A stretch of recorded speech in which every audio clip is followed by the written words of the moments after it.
Hey, what's up, everybody? Welcome back to another installment of the Bullpen. Kev, we got a huge board. Why don't we get straight to it right now? Go ahead and lead us off. Yeah, thanks, Raf. Today we're talking about the clean aesthetic of gold BJJ.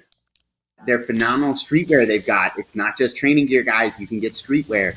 Raf, are these all gold BJJ? All of these cards are gold BJJ? Yep, just read the script like we talked about. Yeah, you're right. They've got a variety of styles. They have a bag. It's phenomenal competition gear. You can bring it with. You can throw it in the wash. Raf, these are really cool. Are any of these for me? Like that bag? No. They didn't have any stuff for you. They ran out of your Well, they're sizes. really affordable if you need to go out there and get them. You can just get the stuff, goldbjj.com. These shorts are awesome. I'm going to get this. Wait. Oh, this do they have a second set for me? Is that a thing they have? They were like, hey, man, we ran out of stuff, and they didn't have it in your size because like fat. You know what I mean? So, like, these are all for like me. Anyway, go visit our friends at goldbjj.com. 10,000 hours is a steep mountain to climb to become a master, especially when the task at hand puts a relentless demand on your body. There is nothing casual about this sport. It's all in, all effort, all focus. It takes a lot from you, but the reward is unmatched. Mastery of oneself, an acute understanding of your weaknesses with an explosive sense of your strengths. Being able to complete the climb to mastery requires the proper nutrition. This is why it's important to take in a potent blend of electrolytes that is in tune with your output and brings strength to your goals. This potent blend is only found in salt electrolytes. Salt targets your depleted electrolyte levels with a boost of hydration and health. It gives your body the baseline recovery it needs.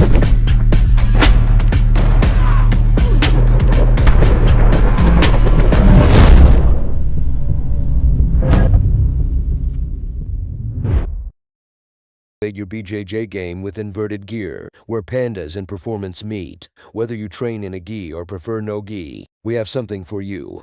Our gear is built to last and designed to perform no flashy extras, just high-quality craftsmanship and minimal design. Plus, pandas. Don't miss our back-to-school sale going on now. Visit www.invertijar.com and roll with confidence panda style.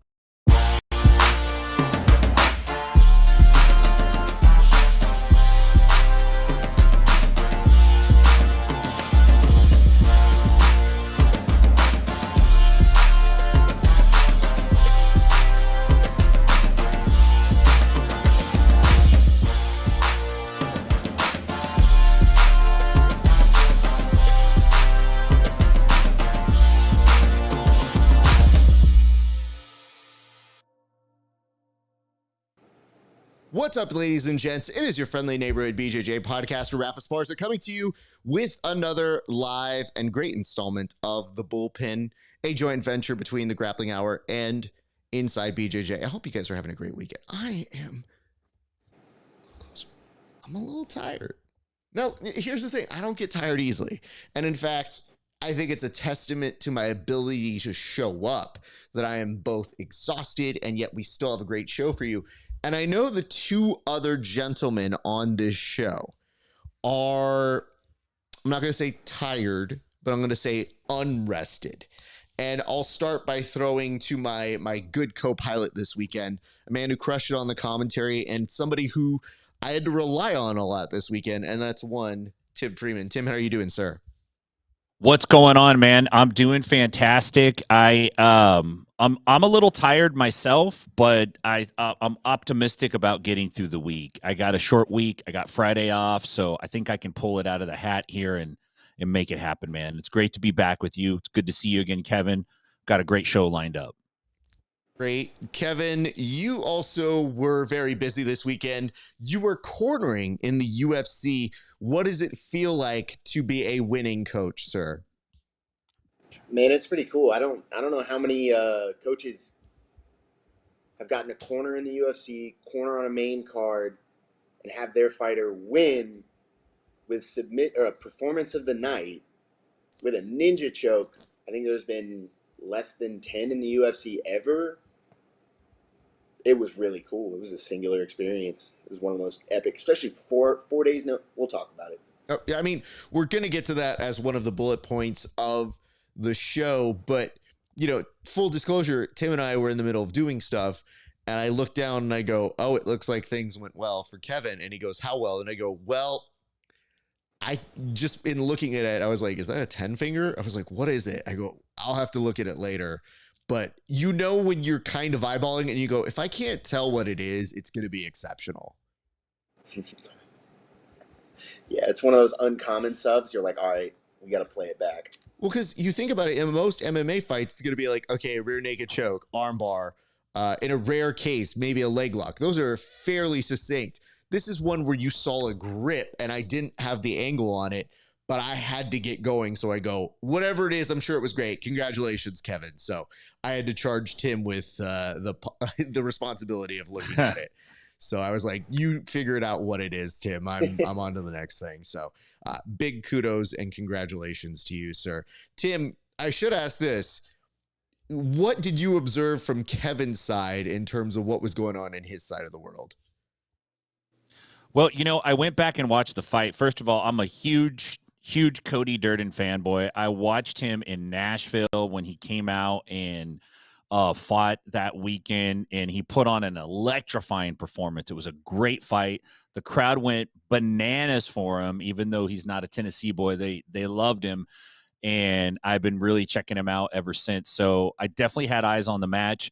The funniest thing that I saw from the whole thing was that the announcer, which what's that guy's name? Anyway, I can't remember his name. I'm sorry. He's one of the good ones too. He announced the choke is an anaconda.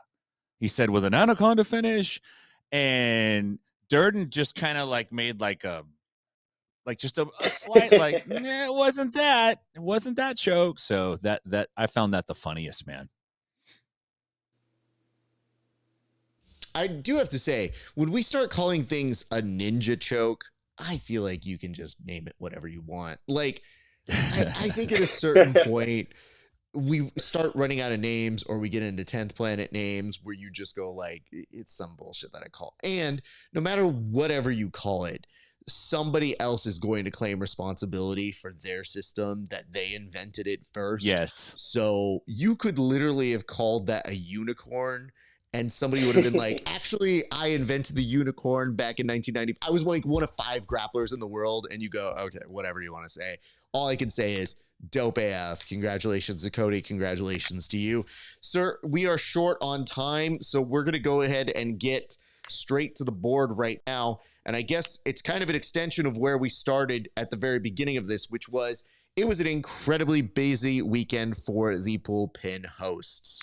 So I asked Tim to give a recap of what he thought was going on for Kevin's side perspective. And I would ask Kevin, what were your observations of anything that you picked up from the world of Subversive?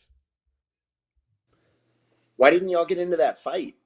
I was looking to see Tim coming in with the steel chair. What's going on? Yeah, I mean, listen, I thought about it. Hold on. Let me say, we give everybody a minute here to talk, and this dude took his minute, resended it, and said, you know what? I have questions for everybody here.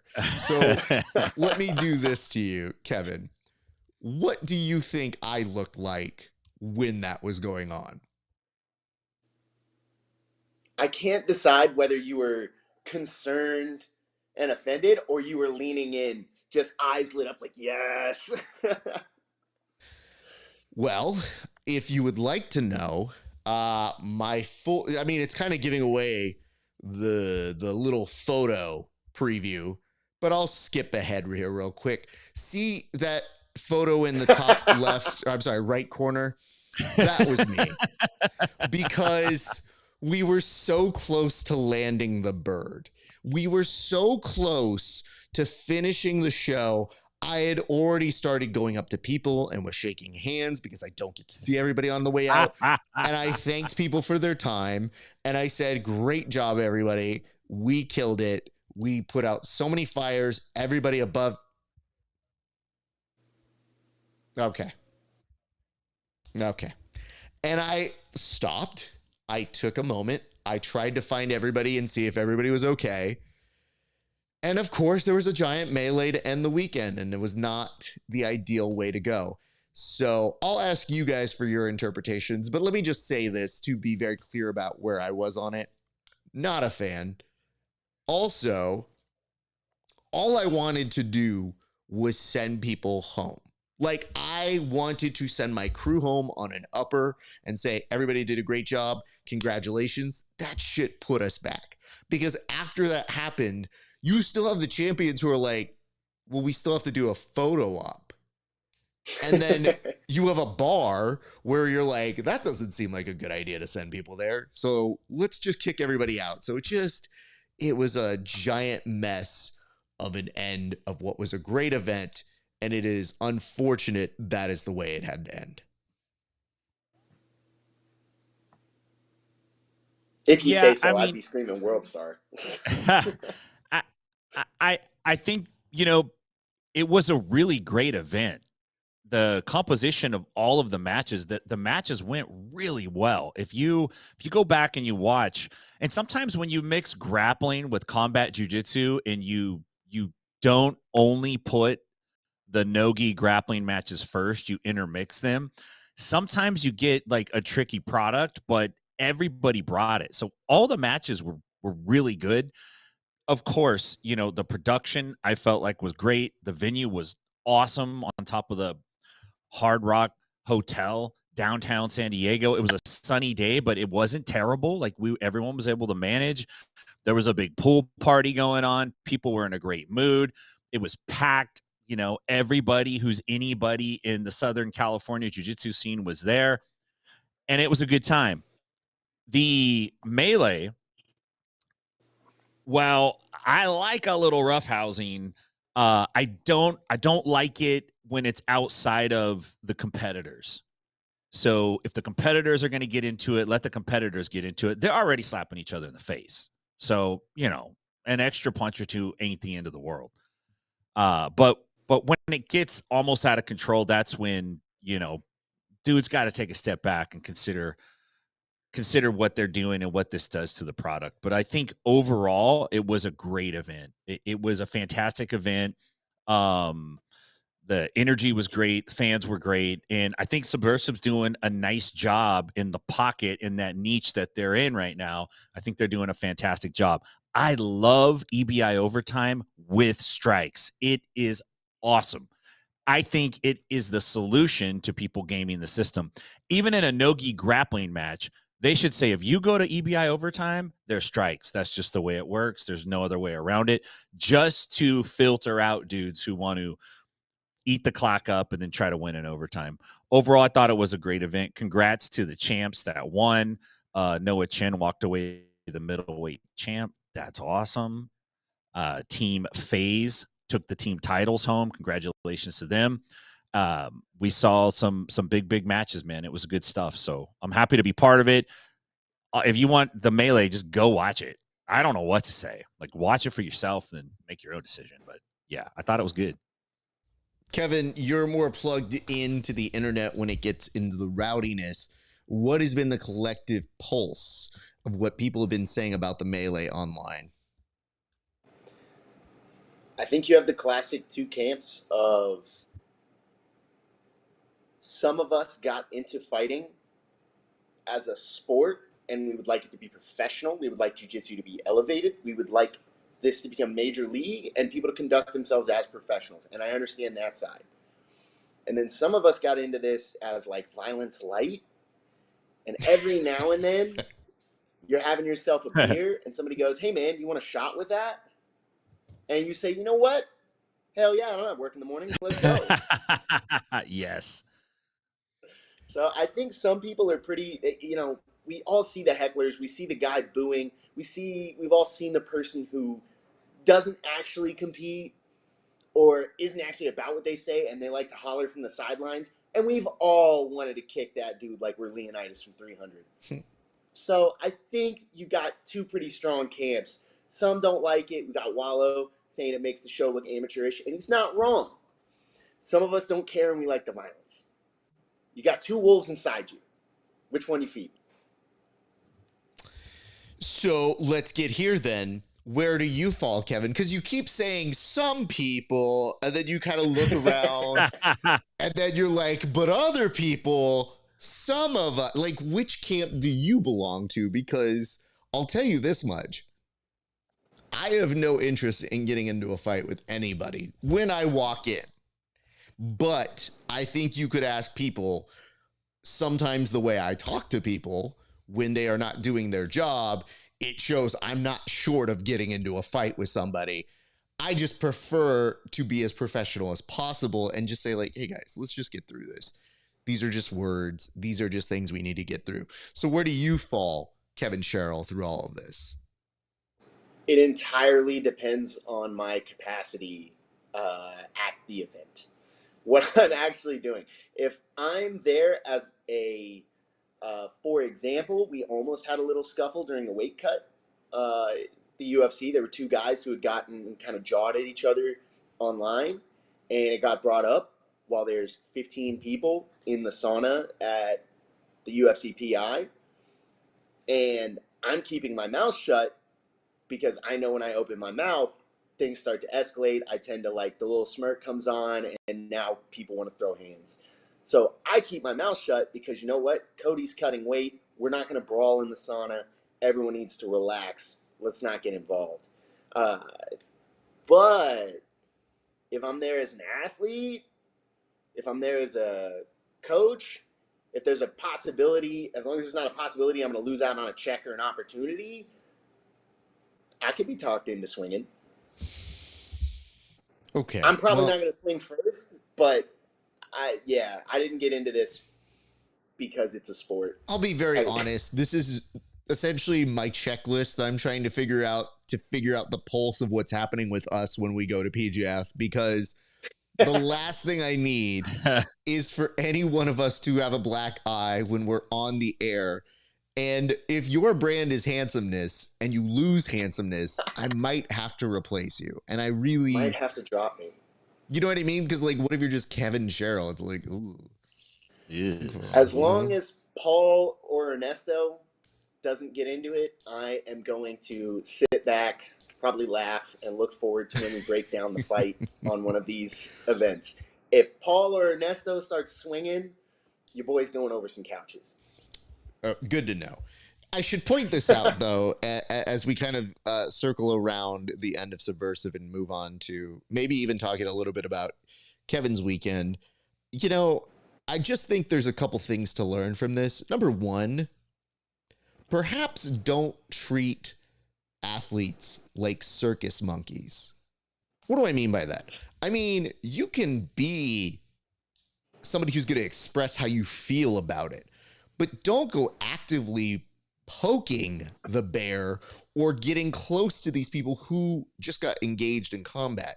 So that's part one. Number two, we could all stand to be a little bit better in controlling our emotions. I think that's a pretty big thing. And I think that's also part of where I think the professionalism comes in. So I could agree to that. But three, I can tell you this without perhaps going into like full detail. I just think if you look at it from a different side, these are a bunch of grapplers who, if they ever feel their families are at risk, will probably take very, very extreme measures. So I think there was a lot of narratives at play at here. I'm not going to tell you anybody was in the right or in the wrong. I can just tell you, as a guy who was holding a clipboard and a rundown and a headset, I was not pleased. I wanted to go home. It pushed back strike. I'm glad no one was actually hurt, but it's not something I like to see. And I think we did get some feedback. And the weird part is right now, we're seeing it kind of escalate, and people are, you know, I saw one person being like, oh, you know, they talked them into this. None of us talked anybody into something like that ever. So yeah, that's ridiculous. That's a ridiculous that out idea. of your head. But I've seen all the comments, and you know it is dumb like fair amount of gay, jiu-jitsu. And then I think some of the people were actually talking shit to the people involved. And I was like, see, this is where I feel like you're poking the bear again. So perhaps people take heed. Don't be dicks. that's essentially, and Tim Wolf basically confirm, that's one of the prevailing things I tell my staff. And the good news is my staff, not dicks to each other. So very pleased about that. Thank you, Kevin, for the thumbs up. That makes me feel, oh shit. So I don't know if people see this. It really pisses me off. I got to figure out how to turn that off. When people do like a thumbs up as a guest, for whatever reason, it makes the bubble happen. And I have tried to disguise it and put it away, but I cannot. And it really makes me mad. So there is that. Doing it more, Raf. Don't, I swear to God. Well, if you're going to be a professional, let's talk about what the Daily Stack says. And it says, I see Kevin still hasn't plugged in his mic. Yep, 3 weeks running now.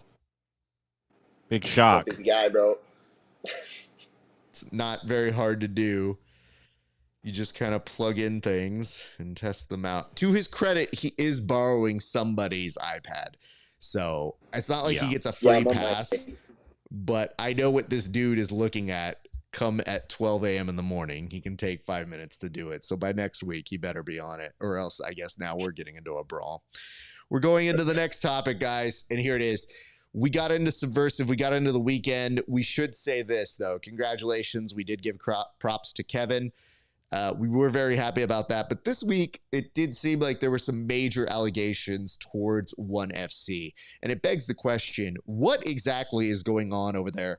I'm going to go ahead and start this with you, Tim. Can you give us some kind of summary as to what exactly is happening with ONE FC? Yeah, so a few things have kind of hit the internet, specifically social media. The first part that I noticed was when Gary Tonin out and kind of had a plea out there, like, anybody have a podcast that, covers this stuff that would like to talk? I got a bunch of stuff I want to say. And he tagged Joe Rogan.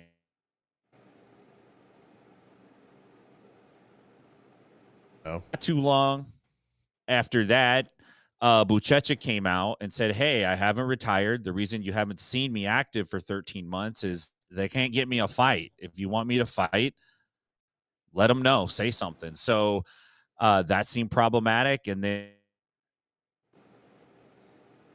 President Awesome made some allegations about, the contracts and the way they set them up, and it's problematic. So I think there might be some issues. Where there's smoke, there's fire, and these are 3 individuals. I don't think they're coordinated with each other. They don't seem to have a relationship that's outside of one championship. So something's going on over there. I don't know what it is, but I'm kind of bummed out because I think ONE is really good for the sport. And if they can't maintain their MMA or their jiu-jitsu, I hope they let those guys go, but at least keep their kickboxing and Muay Thai. But I think they have a real cool mix, and it would be nice to see them continue with all of it. Now, on top of that,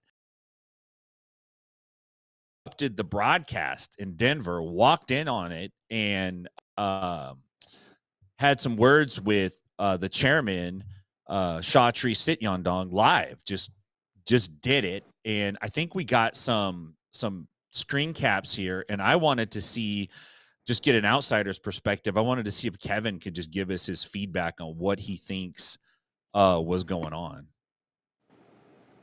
Kevin, are you able to do this? Do you feel up for the challenge? Are you nervous by this? Because we really didn't put this in the rundown.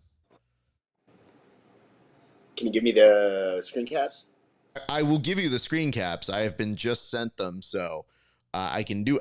Listen, I want your consent before. This is a very, very sensitive week in jiu-jitsu, as we've seen. So I want to make sure that you're not just going to start wilding out if I just start throwing these photos on and say, hey, get to them.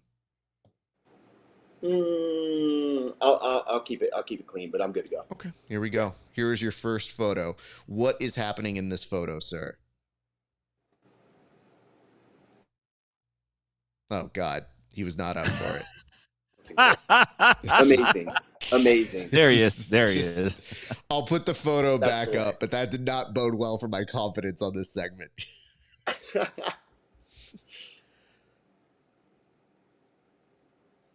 Can't make any sense of it. So Henzo's on the far left. The announcer's there. What are we doing here? Okay. He's got his hand on the back of Sityondong's neck, I guess. It is confusing. So what is happening here now, Kevin? man, he gave him a little kiss on the side of the ear. Mhm. Are they on good terms? Because that's terrifying. I feel like if a grown man kisses you on the side of the head, one of two things is happening. That dude's La Familia, you're a made man, or like someone's gonna come to your house and put a horse head in your bed. Right? Like, there's not a lot of in between, bro. I think you're right. We'll continue this on. It does look like there's another one here. And see, this is where I think it takes a turn in my head.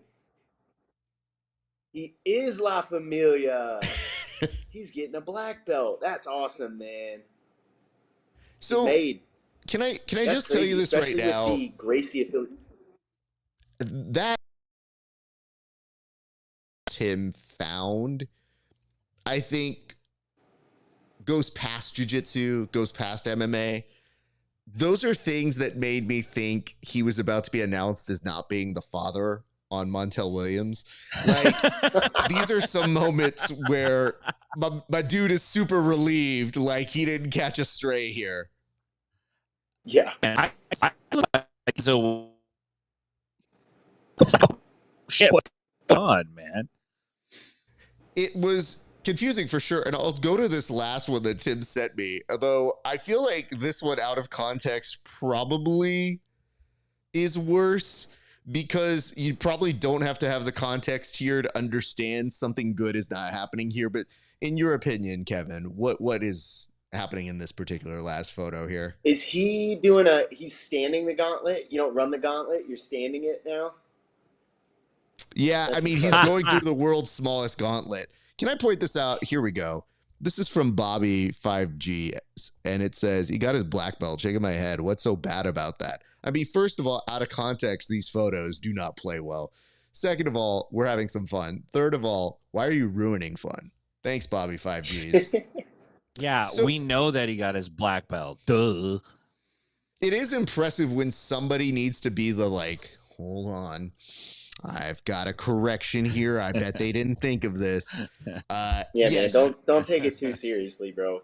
Don't suck fun out of stuff, Bobby. I was also about to be like, one of my favorite things to do whenever somebody would like get really worked up and send something to Verbal Tap's Instagram account is I would just get a screenshot of the in comedy broadcast. Do you not understand what's happening here? Like MMA Right. comedy podcast. You know what? I'll leave it to society to figure out. All right, since we are short on time, we're going to get Kevin out here in just a second, but we will advance one more because I do know some interesting news is happening. And yes, that is the PGF is going to have its second qualifier for the 7th season out in Nashville. What's weird is that even though Tim lives out in Nashville, he will not be there, but representing the Bullpen will be our correspondent and co-anchor here, Kevin Sherrill. Kevin, why are you excited for this weekend's qualifier, sir? It's pretty stacked talent-wise. I think Brad Schneider's there. There's a couple other people. Ernesto Rivera, my buddy and training partner, is about to drop into the bracket. We're driving out there. Ernesto's going there to compete. I'm going to corner him, but I was already going to be there in an attempt to take Tim's job. Yeah, it should be a pretty exciting run. If you've never watched a qualifier, you really should. They're wild. They're real wild. Especially because it's the regular PGF rule set, but there's no pressure that you want to let down your team. There's no real expectations. Brandon opens with like, hey guys, time to show out. And people respond. It tends to get popping.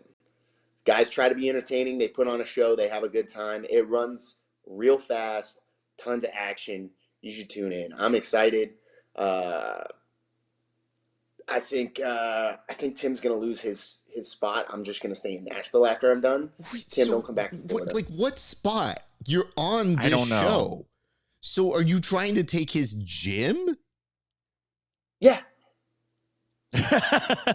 Hey, listen. Do you not if understand you really want what it, all is entailed with that? Like, whenever somebody says they want to open a gym, they conveniently forget the fact that they then have to do all the inventory, clean the Yeah. toilets, then do all the planning, and then I think worse than that, Then they get to the teaching, which is by the time people then complain that they're working 12-hour days and only get one lunch break. I'm like, well, I got news for you, bud.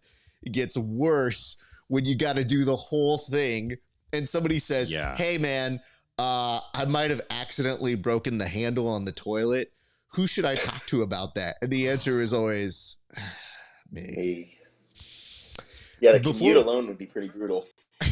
Before we let you leave, Kev, do you have any tips or any suggestions as somebody who has experienced PGF to those people who are going to be going through the qualifiers, sir? Show out. There's one winner. Unless you're that guy, that is the only person who can afford to be boring. The only one who can afford to be boring is if you win every single match. And I mean win. It's sub only, and at the end of 6 minutes, if there's a decision and you're boring, Brandon will not pick you. Show out at the qualifiers. Put it all on the line. If you get a good chance, you make a good impression, you're exciting, you get picked up anyways. Show out. Well, thank you for that, Kevin. You have a full day of teaching to get back to. Thank you so much for taking some time. I know we had to adjust the schedules this week due to travel and exhaustion, but congratulations to you, sir. We were very happy to see you produce a win as a coach in the UFC, and that is remarkable, and we didn't want to not acknowledge what a great moment that is for you, sir. Yeah, it was a huge milestone for life. I'm glad we all got back here, even on a rush tight schedule. It's good to be on the show with you guys again. Absolutely, sir. So we will see you back next week. Safe travels, and get us some footage from the PGF so we can put it on next week, sir. Yeah, thanks, Kevin. Yeah. All right, everybody. Kevin Sherrill signing off from his stolen mom's iPad. So let's do this because we didn't know exactly how this was going to go. I'm going to switch things on the fly here, everybody. You will see me and how this all works. All here very briefly. What's up? While you're doing that, I was also gonna say, look, there's like 43 athletes registered right now for the qualifiers, and there's some big names. Like I see Kyle Bame's name in there. There's some heavy hitters that are coming into the qualifiers in Nashville. And if you're not gonna be there in person, it won't be live streamed, but they're gonna make a similar episode like they did for the Austin qualifiers. It'll probably be condensed to 30, 40 minutes, somewhere around there. I'm thinking if it's like the Austin one, and you could watch the whole qualifier episode in one shot. So look out for that. They did a real nice job with the last one. The Las Vegas qualifiers are coming up September 28th. And then I wanted to give a big shout out to those folks there at PGF. The Legends and Legacy, the Grapplers Legends and Legacy documentary, episode 1 is dropping to Friday, September 13th. It's a 5-part series that covers the entire PGF season 6, the ups, the downs, the beginnings, the ends. What a lot of people don't realize is they had a film crew there that was doing the actual live production. And then they had a secondary film crew that was filming a documentary the entire time. So this is the result of that. It's going to be balls out. Make sure you check it out on the PGF World YouTube and Instagram accounts. What I did love about that was that you would turn around and you would see them. Yeah. And I just wondered, I was like, well, I don't mind the drama for the athletes, but I do wonder how much in the background I appear frazzled, because on air, I'm pretty good at keeping a straight face, but behind the scenes, I'm very much like, why isn't this working? Tim, sit down, level. Somebody do this. Somebody do that. And I was just like, I hope that I don't appear like Donald Duck as like some dramatic moment is happening in the background, just like jumping up in air with like steam rolling out of my ears. So I go like, I don't even think it's going to be like they interviewed me like something I did. I just think I'm in the background looking really pissed. I did see you in the background, and you have a Grappling Hour t-shirt on. And no, you look good. You look good. I'm going to be real. I was like, did this fool stage that? It looks great, dude. It's good to know. Listen, hey, that's why you always wear the brand stuff, because you never know when you're going to be on TV. But That's we a great appreciate point. that. And the Daily Stack says it's really good. Well, we're very excited to see it be on the 13th. Keep eyes out for that. I'm assuming here, Tim, it drops one episode per week, kind of like leading up. Yes, every Friday. Every Friday. Okay, very good to see. Let's definitely get behind that and support it. And maybe if there are some good screen grabs, we can see if Kevin can narrate those ones as well, because apparently he did such a good job that the internet got confused and said, why you guys don't understand black belt? Yeah. Yeah, that wasn't the point. But why you know it black belt? You let him get black belt. There's nothing wrong with that. So anyway, all right, we'll move on. Bobby, we love you. Let's go to our next topic here. It is this one. It's a return. I don't know if I like this. Here's why. It's been rumored that there's some returns in the near future. There have been some athletes that just kind of tease the thought. Maybe, just maybe, there's going to be an athlete or two returning. When CJI hit its stride, we were being told they were working on a big athlete who was retired to come out of retirement and shock the world. People started thinking Marcelo. People started thinking, what about the Mendez brothers? And even that has caught more fire as more individuals have been kind of coming up and saying, like, I've heard rumblings. And I got to ask you, Tim, any truth to this? And if so, what more do we need to know about these so-called alleged returns? So I think what's going on is one of their students, Tiandro, basically came out and said that it's highly likely that they're going to one of them or both of them. And when I say them, I mean Guy and Rafa Mendez will be making a return to action, not so much in the form of a competition like a tournament, but in the form of a super fight. And I think probably my speculation is that Mikey Musamichi was going to fight one of those guys, and it didn't work out. The article went on to say that they have been in some negotiations, and it looked like something was going to happen, and that, you know, it should be soon. And I'm looking forward to it. Look, I think Rafa Mendez is up there in the argument for the greatest of all time. Like, one of the most amazing jiu-jitsu players on the planet. He can wrestle. He can play top. He can play bottom. He's innovative.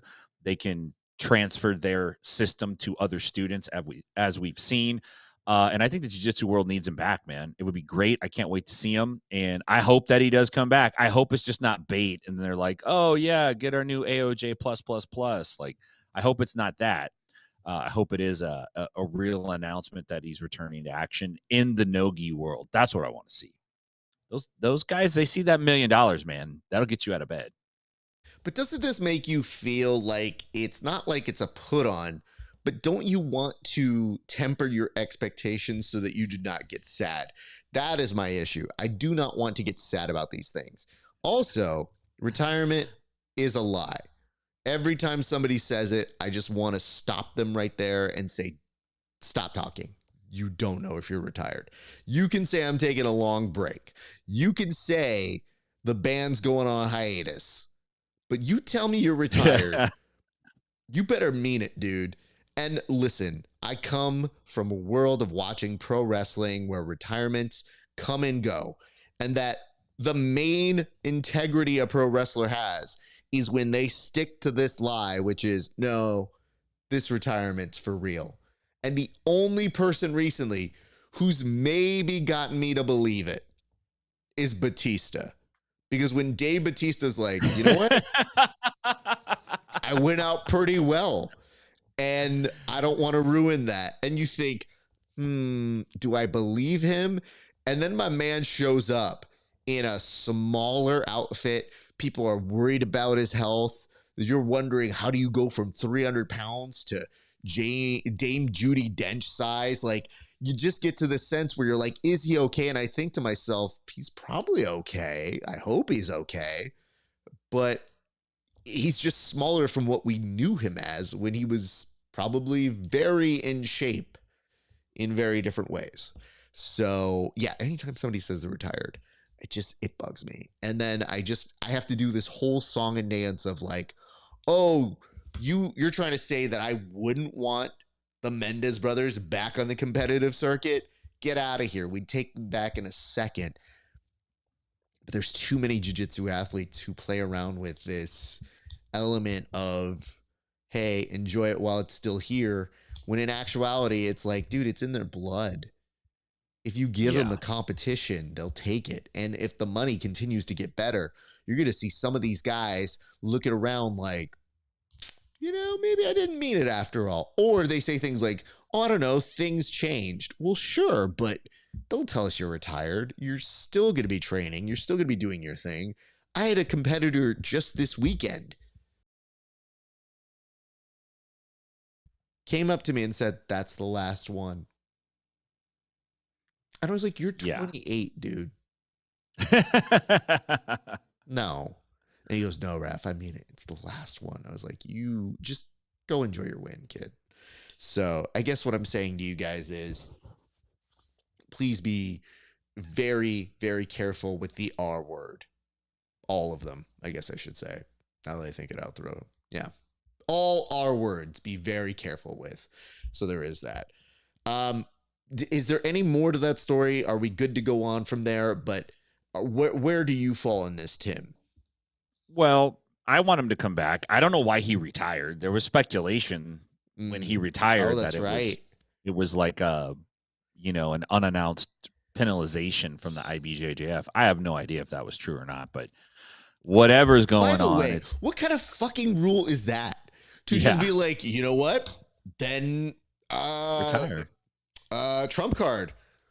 I retire. And they go, oh, I can't do anything. Like, what kind of weird amnesty for a bullshit rule is that when they just go, we were going to throw the book at him, but that motherfucker retired. Like, do you know how many people in the crime would just go, I retire? It's like, it's like our version of declaring bankruptcy. It's like, oh, I was going to get you for so much money, but you're broke. So is that what we do? We just retire if somebody comes after us with any kind of steroid allegation or anything like that sort? I think so. It's kind of like when somebody goes, you know, you're fired, and you're like, you can't fire me because I quit. They're like, you're suspended. You can't suspend me because I don't know. These are all speculations. I have no idea. Yeah. And it's enough of a rumor that it made its way to all of us in all of our different gyms. Like, it wasn't just you and I invented something. We're giving voice to something that somebody told us. And as news people, we never officially reported because there is no story. But the word was always there was some sort of back end deal.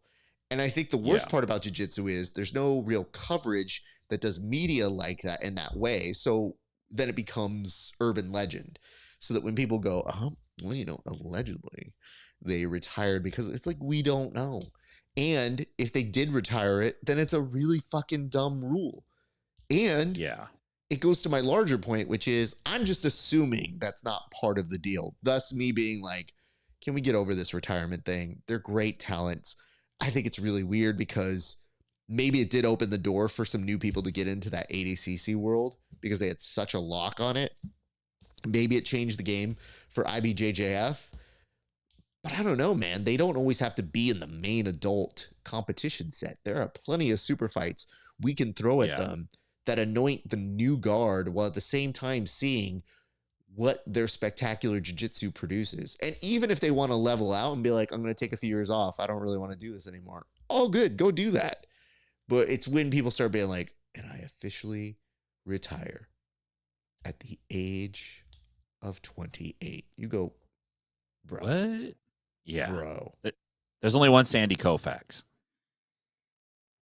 So, just some thoughts on that one. All right, let's get to our next story. Eek, this one was tough to see. Amidst a whole world watching a very, very tough night one Cody Steele. Here's the news. Cody Steele was at the Performance Center yesterday, and he was getting ready to fight. Just a few seconds before he was about to go out there to fight his opponent, he was told that the fight was off. Then William Tackett updated us and said, nope, just kidding. Another 5 minutes go by, and the update says, yeah, his opponent still wants these hands. They change course very quickly. Everything's going fine. I leave things alone. I find out we have a friend who is watching live in attendance. And he messages me and he said, hey man, it sucks about Cody. And I go, oh, well, I know it's tough to prepare for somebody, but I'm glad the fight's still going on. He goes, it's not going on anymore. And I go, what do you mean it's not going on? They just announced it's going to happen. He went from no to yes. And then my friend tells me, oh, it went back to no. So just put yourself in this perspective, and I'll get to you in a second here, Tim. How would you feel going from, yes, you're fighting, no, you're not fighting, don't warm up anymore, to then going back and trying to get warm for perhaps the biggest night so far of your budding MMA career?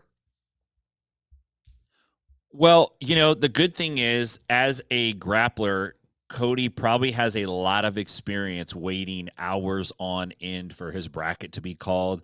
Hey, everybody warm up. Oh, you're there for 2 hours. No, not yet. Come back again. But for a fight, especially at the Apex on the Contender Series, that's a big freaking deal. I was completely confused as to what in the hell was going on, because I saw some of the comments about, oh, hey, Cody's opponent pulled out. And then I saw the comments that said, no, the fight's on. And then I saw something else that said it was off. And then I'm just like, okay, I'm watching the replay of it, because I watched it after I got home from class last night. And I'm like, I'm just not going to look at anything. I'm just going to watch that. I'm watching that, and they're going like, Cody Steele's going to be up shortly, and blah, blah. And I'm like, oh, it's on. It's good. Not good. I was really disappointed for him, man. I think that he's ready to do some major stuff, and I was pretty bummed out that he didn't get a pop out there, man. That's a bummer, and it's hard to do that, to train and believe you're going into a fight, and then they tell you, no, the fight's off, and you're bummed, and then they go, no, the fight's back on. Now you're in double time, and then they come back and go, JK, no fight today. So I hope they make it right. I think they will. I didn't catch the post-fight interview or the Phantom fight interview, but it seems like they're going to take care of them. Well, I don't know if you can see, though, but up in the corner, there is a Dana White that did emerge from the shadows, which means 7 more weeks of fall. And he came to Alfred Hitchcock his way into the shot, and he told Cody, hey, man, oh, sorry, I got to use the Dana voice. Hey, Cody, yeah, it's some crazy shit that happened, right? Okay, but we're going to try and make this right. You will fight on the Dana White Contender Series by the end of this year. So it does look like that will happen. But I've done enough interviews with Cody to kind of know he does this lick thing with his lips when he's kind of trying to process, like, this sucks. So he was doing this as Dana White walks in, and it's giving him what is essentially good news. And I'm sure he actually is relieved this is happening rather than you're not going to be on this season. Right. But I think he's dealing with the thought of, but I really wanted to scrap today. So I just saw this as Dana White goes, hey, and he goes, yep. Fuck, I have to eat this. This sucks. And, you know, I have to tell you, I think the other person I felt for was one of my homies was going to watch because of Cody Steele. Another one of my homies, who is William Tackett, is there taking off time from his work and his life to go support his homeboy. So I know this happens all the time in the fight world, but we could see the real-time reverberation that it was in our small jiu-jitsu community of both people who don't know him but want to go support him, his own crew who's just mystified to the point where his coach, you know, Wood was on his Instagram saying a few minutes later, he's like, I've never seen this before, where somebody elects twice in about a 10-minute period not to fight him. And Wild. I have to double check this because, you know, when people say comments and you don't know if they're actually true. Yeah. Okay. Somebody put this in the like comment section somewhere. And it made me really, really figure out, like, wait, is this true? Is this something that we are quoting here? And it does look like it is the case. Okay, I think I can say this is what it is. It looked like somebody said that this dude fought Alex Pereira back in his first fight in MMA. What? Wow. So they were pointing out that this dude, yeah, he lost to Alex Pereira. It was Alex Pereira's first fight at Jungle Fight 82 back in October 24th of 2015. And it was taking place in Sao Paulo, Brazil. And he got submitted, of all things. Alex Pereira got submitted by this guy. So this guy has a win over Pereira. He has a win over Alex Pereira. Before Alex Pereira's MMA version, he was still very, very, very heavy in the kickboxing world. And like not even at his full peak yet. So this dude, somebody put up, I think and KODY replayed it or reshared it, was he wasn't afraid to go up against Alex Pereira, but he is afraid to go up against Cody Steele. And I have to tell you, these logical jumps for me don't always make sense. But in this case, if you're Cody, you get to say it. Like, comes with the territory of dropping out. Like, you have full reign to say whatever you want. You speak your mind, King. So, really, really bummed for our pal. I hope they make it right. I'm glad it happened a little bit earlier in the season.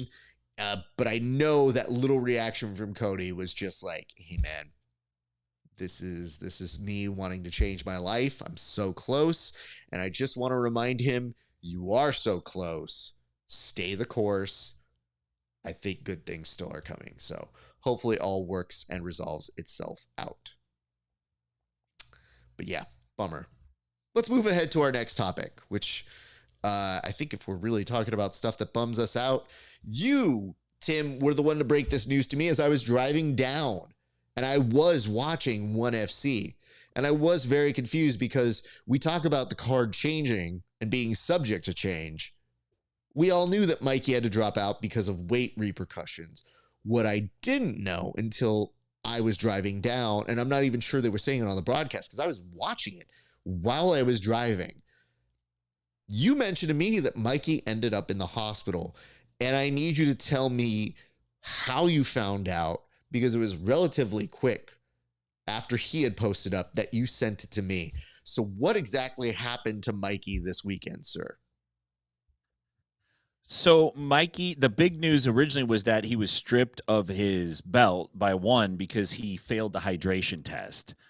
And then and Mikey announced that, you know, blah, blah, blah. And then not too much longer after that, he posted a picture of him in a hospital bed.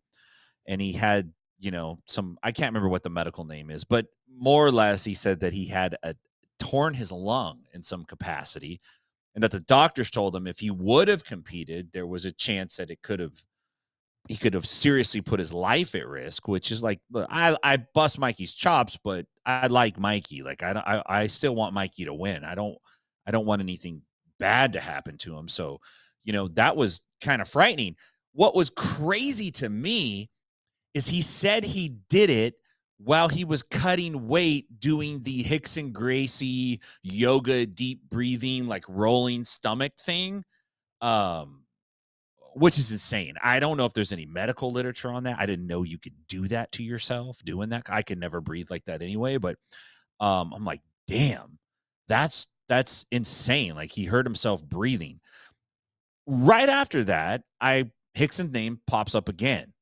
And this time it's about Jocko, and he's basically correcting or rebutting, let's say, Keenan Cornelius's statement, and that Keenan was giving it his assessment of Rickson Gracie's jiu-jitsu, and he said it was that of a modern day, like, really good purple belt.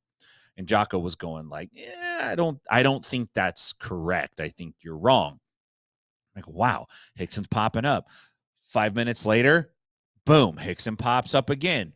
The rights to his book, Breathe, have been optioned, and the company is Futurelli Entertainment. It's led by Adam Rifkin. These are big names in movies. Brad Wyman and Michael Gerstein. I guess they've optioned it. They want to turn it into a movie, obviously, kind of a biography, I guess, about Rickson Gracie's life and the stuff that's in the book. And I'm like, damn, this guy really is a legend. He shows up all the time. His name never goes away. He's undefeated on the streets. They're going to make a movie about his life. And I'm like, wow, who started thinking? I immediately thought about you, Raf, and I thought, I gotta ask him who should play Rickson Gracie. I want to go to the big screen and see that. Well,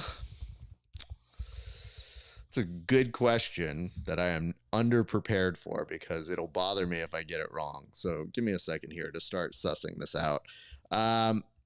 Let's just say this. First and foremost, before I answer your question, the thing I thought about when Mikey mentioned that this was partially due to Rickson's breathing methods, all I could think of was Rickson has to be at home like 50 Cent going, me?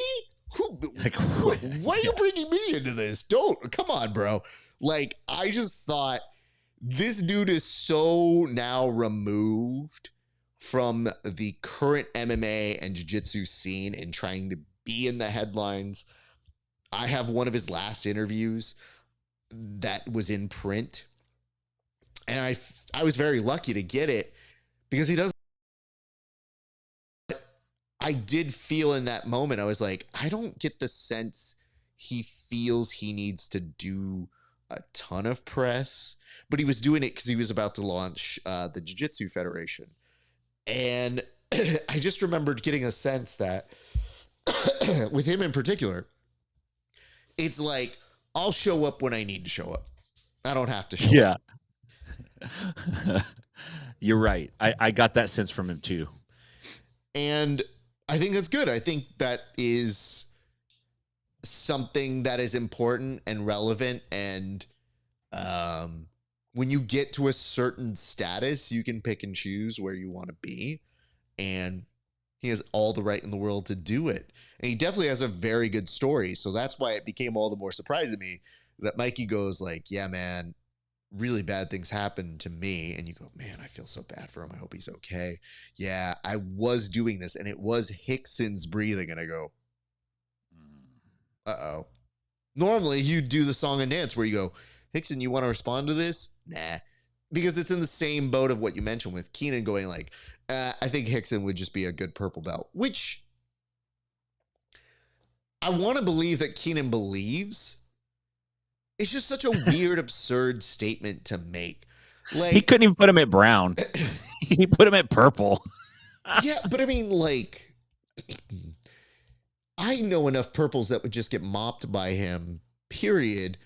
It's just always weird, this need to compare to the past, while at the same time acknowledging like, oh, for sure, we've seen more innovations and cool things that make things easier for people to understand or cut down the amount of time. And for sure, there's thousands more in jiu-jitsu instructors than there ever were back in the day. Having said all that, I don't know that we need to keep telling people like, you know, if Chuck Liddell was around today, he wouldn't even make it past the Contender Series. Like, what the fuck are we doing this for? It's just a weird way of shitting on people who are the foundation, good or bad. and loaned their services and their specialties to it. So I Yeah, don't know. It's ridiculous. I agree. Having said that, you know, it's kind of weird because I think the thing that has always made me impressed about Rickson is that it's never pressed him in terms of who says what about him. And that's the one thing I've always hoped for Gordon, which is that I think Gordon knows his relevancy is tied to his outlandish responses to things. It's kind of the current social media scene, which is troll, create drama, keep your name in the headlines. And when he's calling himself the GOAT, all I ever think about is I'm like, Michael Jordan never had to call himself the GOAT. He just was. And so that's why every time you see a conversation with him now, you think to yourself, he doesn't bother himself with this. That dude's too busy gambling on the fucking golf course to care what anybody thinks about him. Fuck that. He's too busy doing greatest of all time stuff.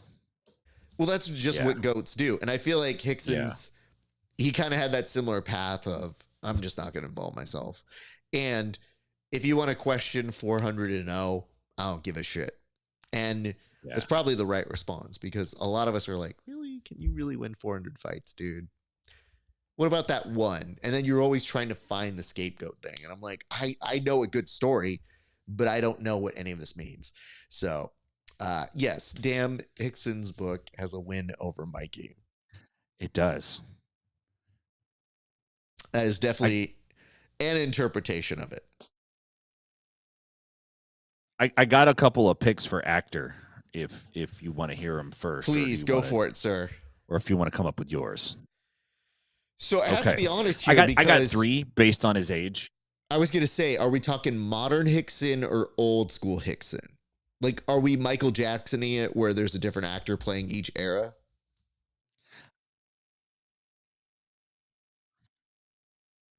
I think we have to.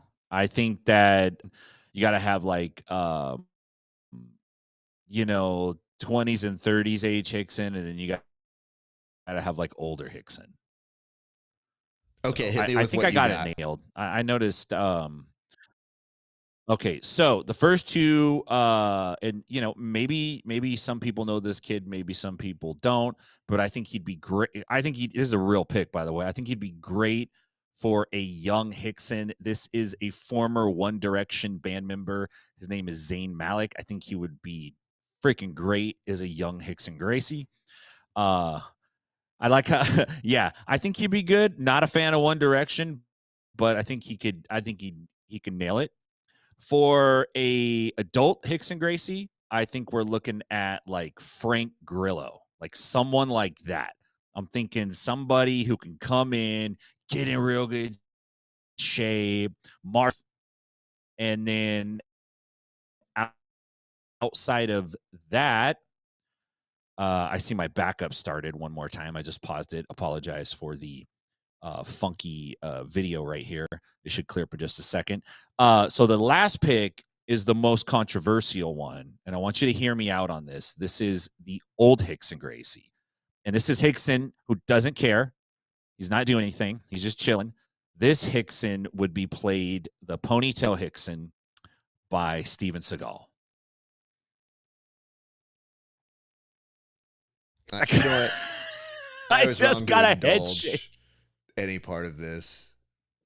If the whole point of this was to get to old fat Steven Seagal, it was. You sussed me out. You know how I'm wired. Hold on. Here's what I want to tell you.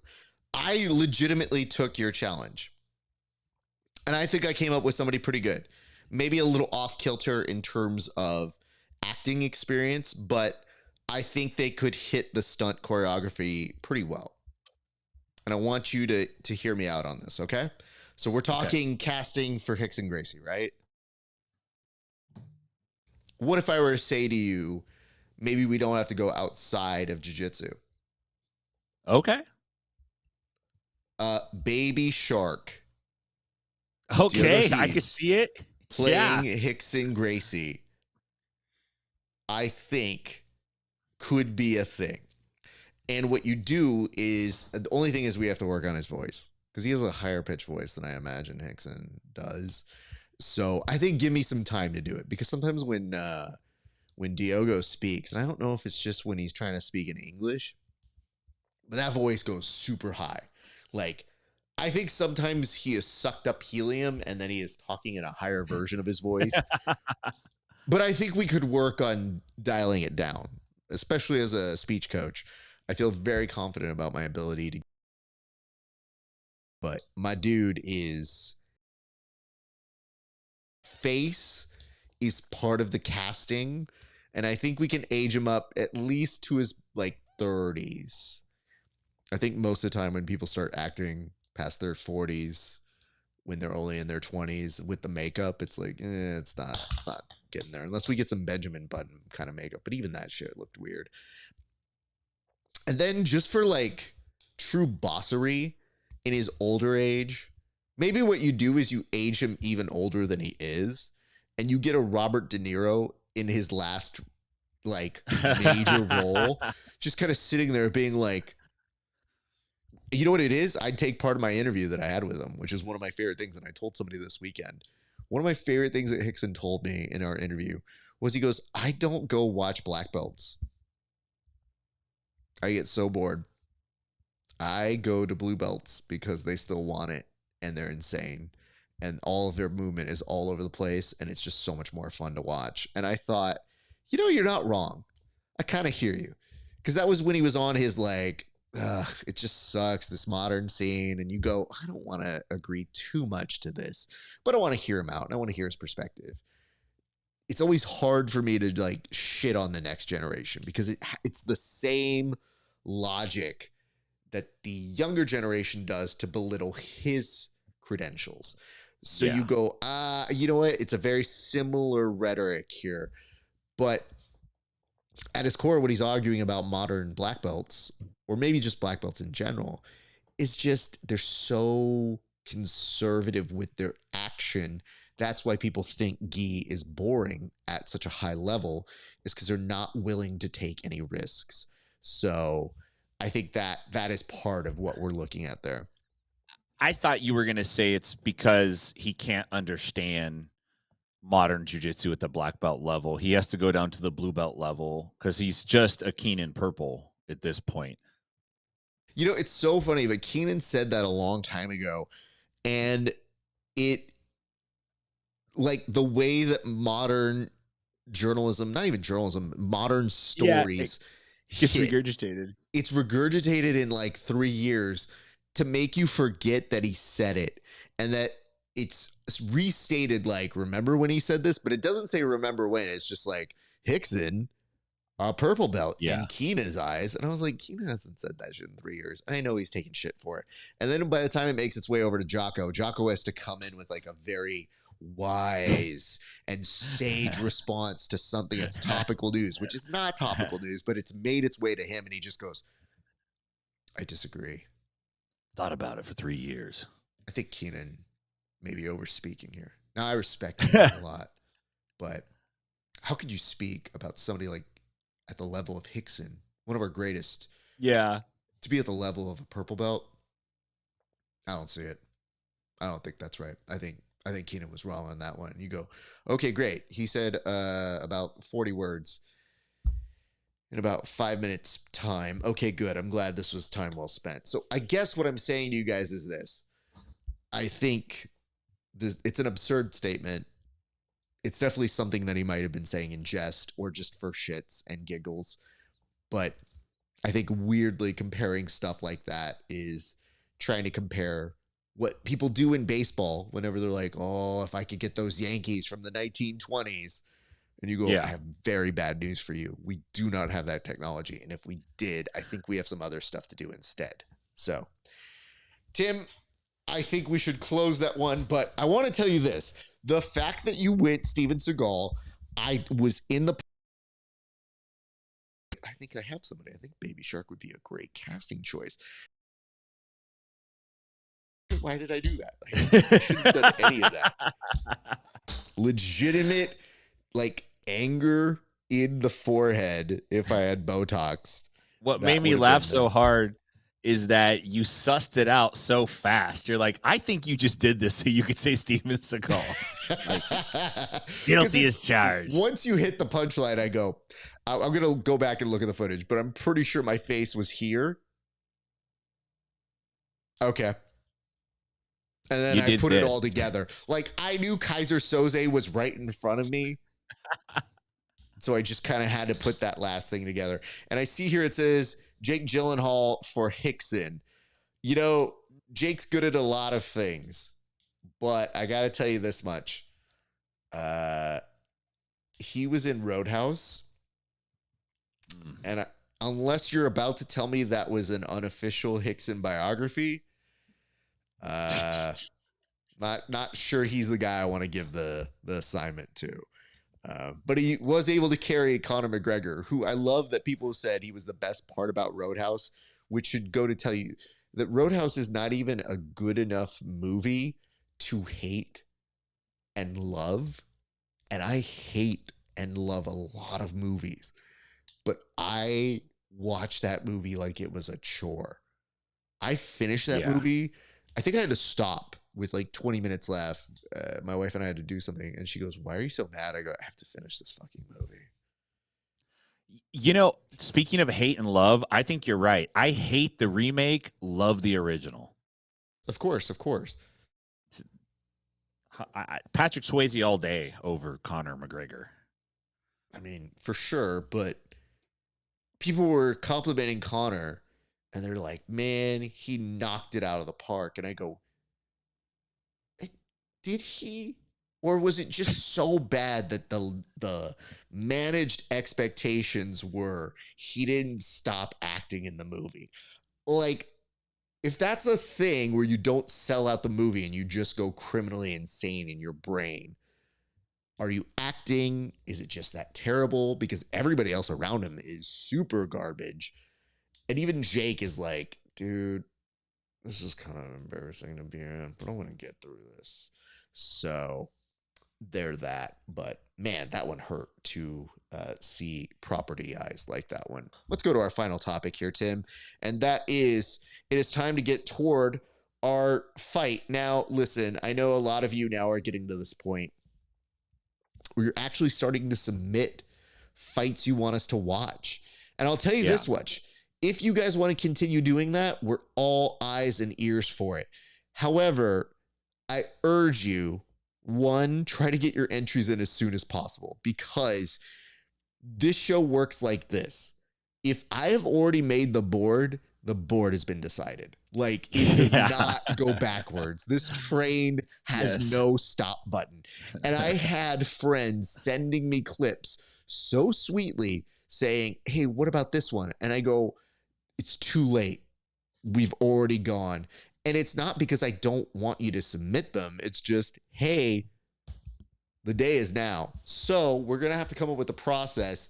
And I'll tell you this, we had multiple people submitting the fight of the week this week. So it's not for lack of trying. It's just, please keep in mind, sooner the better. As soon as you see a fight, send it to myself and Tim. And, you know, we can put it in for consideration. But it's the same way it works when I used to submit jokes for late night. You submit the best, and the best joke wins. So we will always pick what we deem to be the best fight. And this one, Tim, you found this one. And is there anything we need to know about this particular fight or this particular scene that you found for us here today, sir? Yes. It's a little bit not a traditional fight compared to the last, fight videos that we've had on the show. It looks like it was within reason of a potential. I think it's a rugby match. That's what it looks like to me. It's short.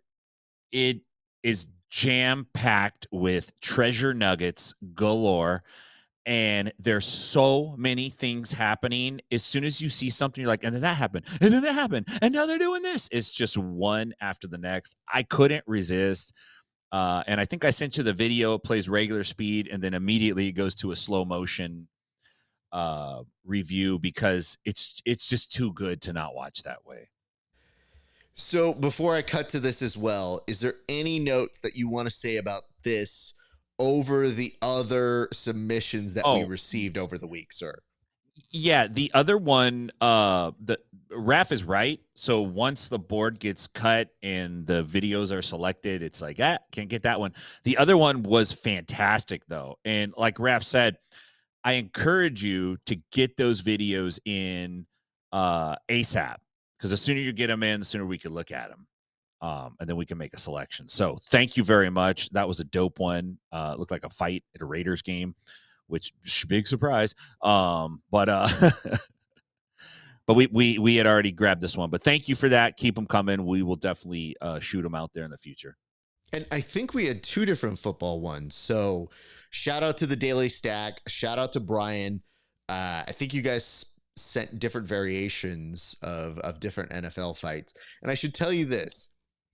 Maybe when we come up with a judging criteria of which one speaks to us, we'll start doing this like they won the Academy Award. That's like, oh, that'd be so great. You know, this nominee won because it just wanted it more.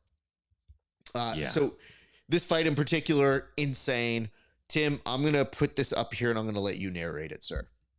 Okay, so we got a rugby. Boom! Blast. Big splash. Homie pats him up. Teammate walks by, shakes his head, and then he gets resurrected. So look at the hit.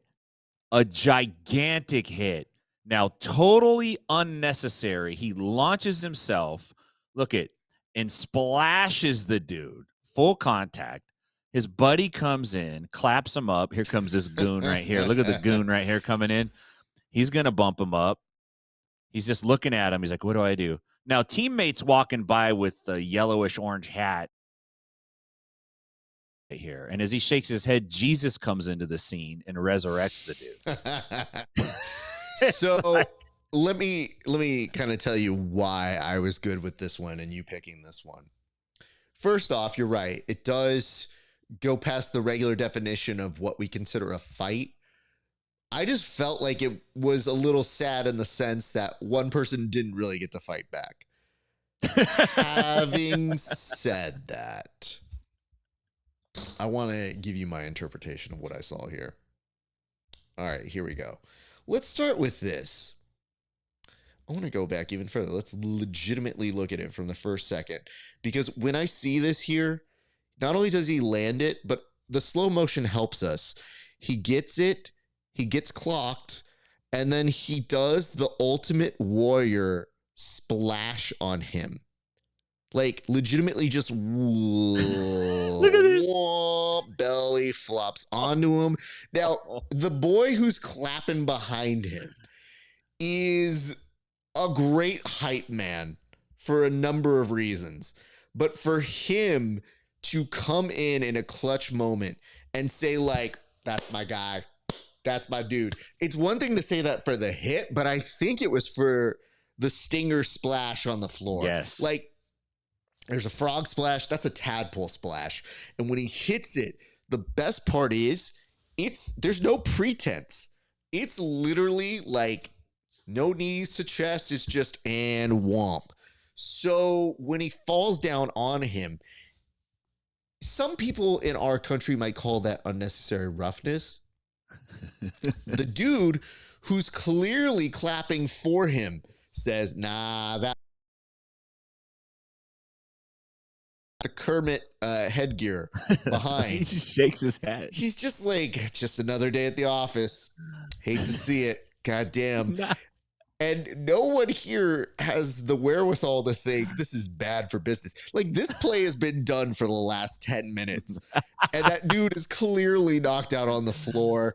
And yeah, you're talking about the dude behind him then looking over and going, yeah. And then, wait, I didn't even notice the back touch that happens between these two. Yeah. Yeah. Oh, my God. The fact that he goes behind him to just be like, hey, bro, is that you behind there? Like, he goes back to touch him like a person who's blind. Like, just try to figure out my distance here. That's you? Yep. Familiar body, familiar face. Oh, so, mullet man got this had to be like Italians versus mullets or something. This is so, oh my God. Anyway, I just feel like this is one of those things where you look at it, you kind of feel a certain way. And then again, watch this. Yep. He's going to touch him. And maybe if he had been just a slight bit off, that would have been in an inappropriate area. Yeah. But because he had no eyes on it, everybody's just in the moment. It's just one of those, yeah, dude, you did that shit. So congratulations to you. It is out of the norm, but it does go to show you a good shoulder placement will really, really win against all. I have to tell you, Tim, when you brought that to my attention, I was like, that's a 3 second. Yeah, we got it. Yeah, that's fine. And you were wise to bring it up for this reason. Okay. Look at everybody here. Nobody did anything. Nobody is phased. Everybody has other stuff to do. There's one dude in the back who's doing the scream. And yeah, he's the only one who's processing this like a real human being. Everybody else has an abnormal reaction to it in that they just go, you know what? I think I figured it out. What's that? I think the guy that got hit is hated by everyone on the field, even his own teammates. The only one that didn't hate him was Rugby Jesus, because he floated right into the end of the scene, did a hover hand, and dude just popped up. The guy's own teammate, Kermit Head, walked right by him and just shook his head like, no, not my problem. Well, look at this, dude. The only dude that comes up to help is, what is this? The goalie who's coming over, running like it's a Baywatch scene and just trying to help out his boy. Now, Jason very appropriately says this and says that head snapback hurt my soul. Got news for you, bud. Hurt more than his soul. And I think it's the posturing afterwards. It's literally getting back up on all fours where you go like, yeah, dude, there's no getting back from that. These are embarrassing moments. Can you imagine if he stepped back and accidentally hit Kermit Head with that like reach back on the arm? Like, what would Kermit Head have even done? Because he didn't look like he wanted to do shit. It was just, I'm just going to express my disappointment in everybody. Yeah, that is insane. So it's insane, dude. There is that. But I would tell you this, though, Tim. Whenever we see these things, I have a slight moment of, is this dude okay? There is no epilogue here, people. I do not know if he's okay. But I can tell you he is somebody participating in rugby. And I, like, when people tell me all the time, they're like, oh, rugby, it's so much safer. You're fine. I look at something like that and I go, you know what? I played football. I'm glad I got out when I did. I'm pretty good. I needed to keep all this intact. Yeah, rugby. Those dudes are nuts. The guy that hit him wasn't wearing a cap either. He just was like, I don't care. Neither of them were. Crazy. Yeah. So there is that. Let's do this. Let us go through and do a final little recap here, sir.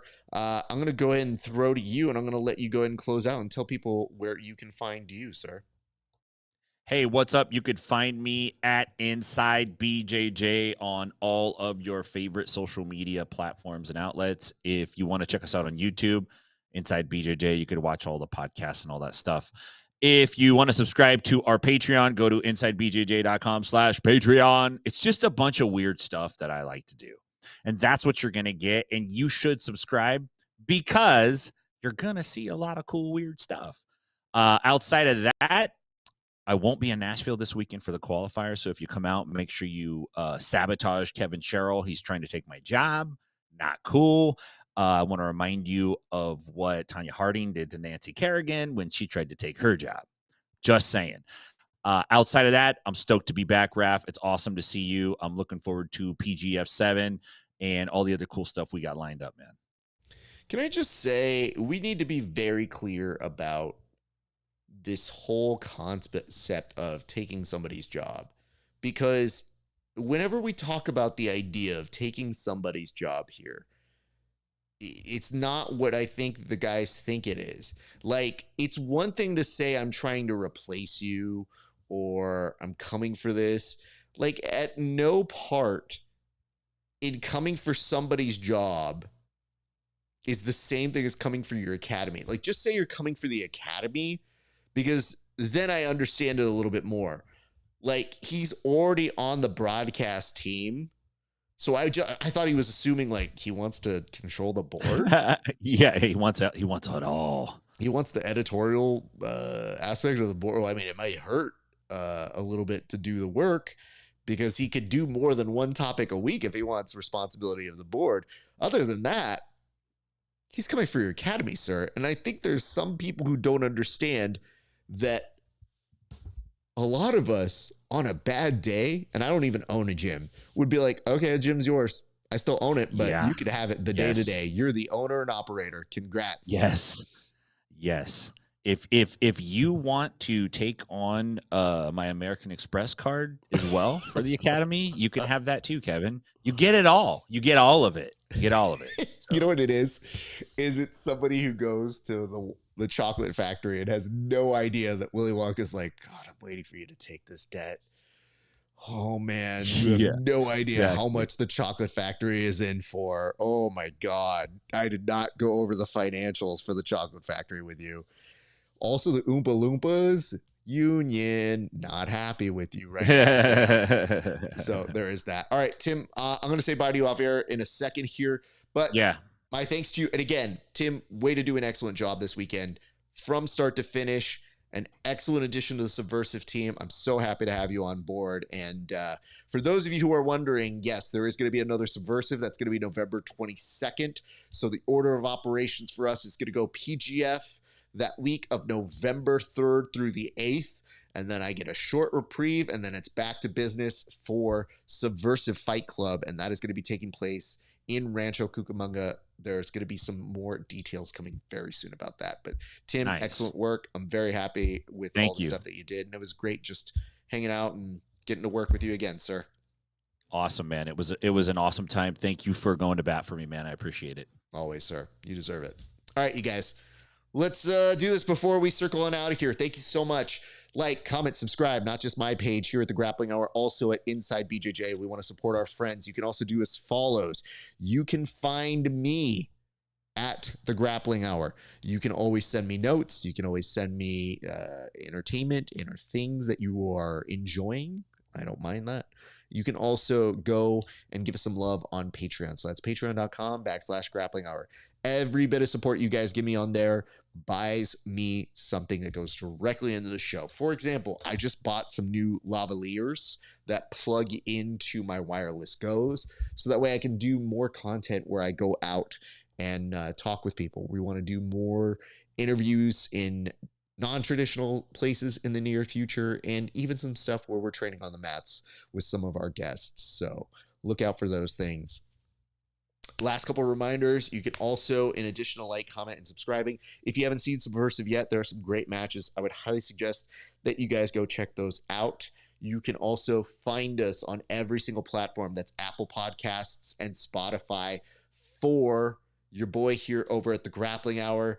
And you can find us on Twitch at Grappling Hour and on Discord at Grappling Hour. Ladies and gents, that's going to do it for us. Thank you for an incredible week. It was so incredibly fun to put on a great event for you at Subversive, and I hope that you guys liked it, and I can't wait to do more. So for right now, it has been a great day for grappling. We'll see you back on the mats. 10,000 hours is a steep mountain to climb to become a master, especially when the task at hand puts a relentless demand on your body. There is nothing casual about this sport. It's all in, all effort, all focus. It takes a lot from you, but the reward is unmatched. Mastery of oneself, an acute understanding of your weaknesses with an explosive sense of your strengths. Being able to complete the climb to mastery requires the proper nutrition. This is why it's important to take in a potent blend of electrolytes that is in tune with your output and brings strength to your goals. This potent blend is only found in salt electrolytes. Salt targets your depleted electrolyte levels with a boost of hydration and health. It gives your body the baseline recovery it needs.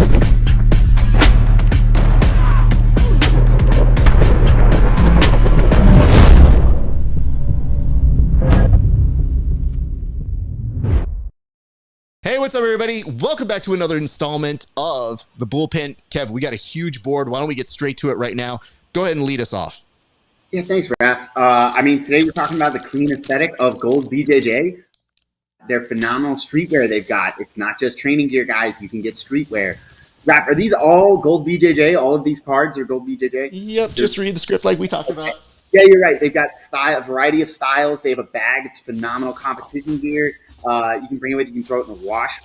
Raf, these are really cool. Are any of these for me? Like that bag? No. They didn't have any stuff for you. They ran out of your Well, they're sizes. really affordable if you need to go out there and get them. You can just get the stuff, goldbjj.com. These shorts are awesome. I'm going to get this. Wait. Oh, this. Do they have a second set for me? Is that a thing they have? You know, they were like, hey, man, we ran out of stuff, and they didn't have it in your size because like fat. You know what I mean? So, like, these are all for like me. Anyway, go visit our friends at goldbjj.com.